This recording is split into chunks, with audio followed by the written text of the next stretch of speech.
I think for most everybody around the world today, everything's becoming a reality. For the last couple of days, it's kind of like things just didn't seem real, didn't seem possible.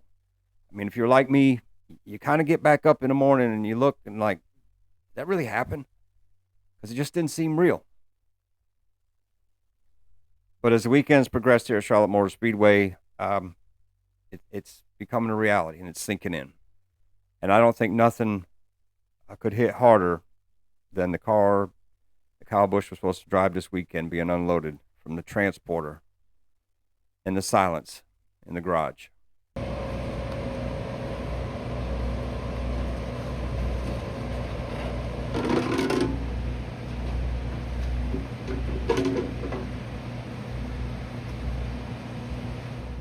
Now I'm going to get into some different aspects with this episode right here, including cause of death. I'll look inside of that just a little bit.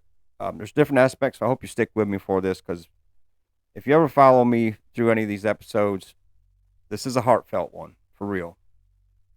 So I'm going to cover some different aspects. I want you to stay with me. I want your comments. One of the things I want to point out right here is this man right here. That's Bubba Wallace. So visibly shaken by this, because Kyle Busch touched a lot of people's life in racing. He helped a lot of people out. And you see Bubba pretty distraught. It's a very sombering experience to see.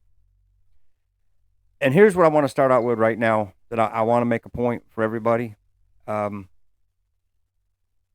These drivers are human, man. They're all human. Their sons, their fathers, their husbands, their brothers, their friends, to so many. And every one of these drivers out there deserves respect every day. Rivalries are good, but they deserve respect. And don't know if you paid attention here recently. If you've seen Bubba Wallace's new commercial that just come out, you might pay attention to somebody that's in this right here. Because, man, it's an honor for me to work with these guys. And I've worked with so many of them. And for me personally, you get to see a different side of them. Off the racetrack, away from everything else, where they're human beings. And I promise you, if you ever got to spend a day with Bubba Wallace, you'd see him in a different light. You would see a guy who's got a lot of passion, a lot of heart, and it's just a good guy. That's why you'll never see me talking bad about these drivers out there. I try not to, because I respect them, and I never know when I'm going to be working with them, and I want them to know when I do see them how much I respect them. So I hope moving forward, so many people can respect drivers, because you see how fast at any moment we could lose any one of them, and that's unfortunate. A tribute to pouring in today. It's sobering to see the black 8 beside the number 33 on that car. When Kyle Busch was going out there to race his ass off this weekend. And more tributes are coming in. We're going to get into some of these things as well. But we'll talk about the cause of death that's been announced today, which just really made it even more real. And this was pneumonia that had progressed to sepsis. And, this is things where toxins and different things, bacteria, get into the bloodstream from the infection. And when this happens, it can cause widespread inflammation, organ damage, and a lot of times a very excessive immediate response, which is the case that happened here. When I did my little piece a couple of days ago, I talked to a friend of mine at ECR. There was things that I found out throughout the day. I didn't want to go into them.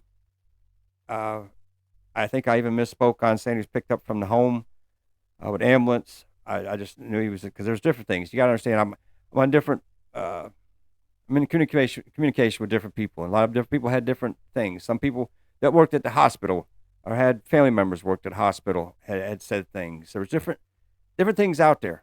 And it was just, you try to gather it all in to see what's real and what's not. And the one thing that I did know more than anything that I just kept hearing was about the blood in his lungs. And you know, it just again, man, it still don't seem real. It don't seem real.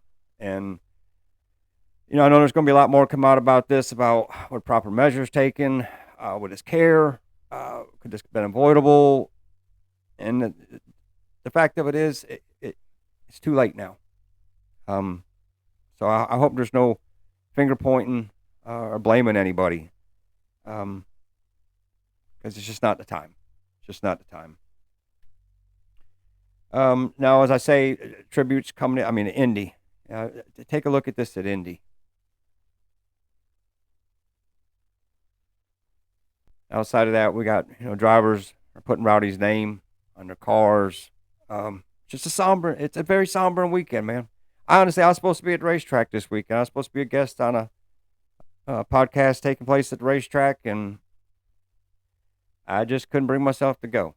Charlotte Motor Speedway holds a special place to me. If you follow my show, you know my dad, he worked for Charlotte Motor Speedway. I grew up at that racetrack with the legends. Used to ride my motorcycle around there in the early 80s. Go down through the old tunnel into the garage area and hang out with Tim Richmond, Cale Yarborough, Richard Petty. I mean, the names. And that place is very special to me. And it's unfortunate now that Charlotte's going to be remembered almost as if this tragedy happened there. Because each year, this is a special race where you pay tribute to the fallen soldiers and everything else. And now we're going to be paying tribute to a fallen legend of our sport every year at Charlotte. And I got to say this too. I just feel for Richard Childress Racing, man. You know, I know it's been brought up by the people, but God, this is 2 numbers now he's had to retire at a time. And obviously, you know, it's out now that the 8's going away. It's going to be reserved for Brexton. If he decides to race for RCR and continue on with his career, me personally, I hope the hell it happens. I really do. Because he's a hell of a little guy, hell of a wheelman, and they're a hell of a family. And I hate the fact that young man has got to grow up without his dad now at the racetrack, who was his mentor. And if you know my show is here because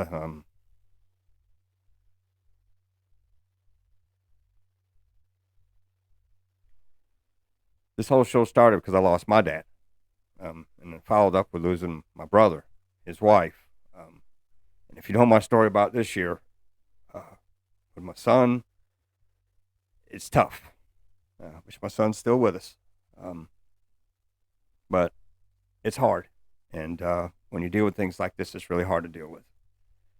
And that's why it's a passion to me that carries over. And I know to Brexton, he's going to carry his father's legacy on like a proud young man. How could you not be proud? Your dad was one of the greatest race car drivers that will ever touch the face of this earth. And that's awesome. And to Samantha, everybody else, I brought this up in a little piece, different things. You know, I've worked with these guys. I've worked with Samantha before.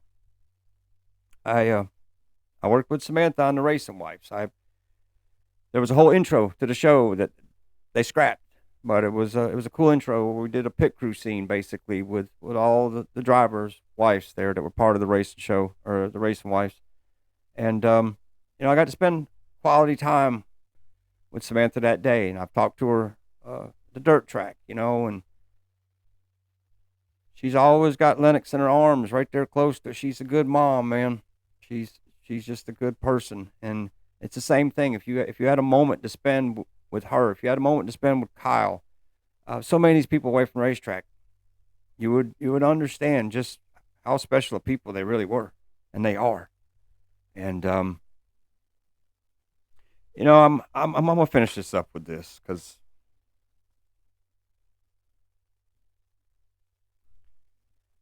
this is why I'm not at the track this weekend. But I tell you, I've been working on some things to try to get back out there at the racetrack because I want to run some legend races this year. I haven't run Legend Series since 1994. and I wanted to run some races this year. And part of the reason for that was because I wanted to say that I raced for Kyle Busch. I was hoping to be able to get out there and run some legend races with him. And, it's sad. It's unfortunate because he had a lot of years of racing left in him, and there's no telling what he would have done. And I really wanted to see him and Brexton be able to race together. I captured their first race together at Millbridge, which I'll put at the end of this. And I'll put a link to it. I'll put a link down below as well. Man, the world lost a hell of a man, hell of a father, hell of a husband, hell of a son, hell of a brother.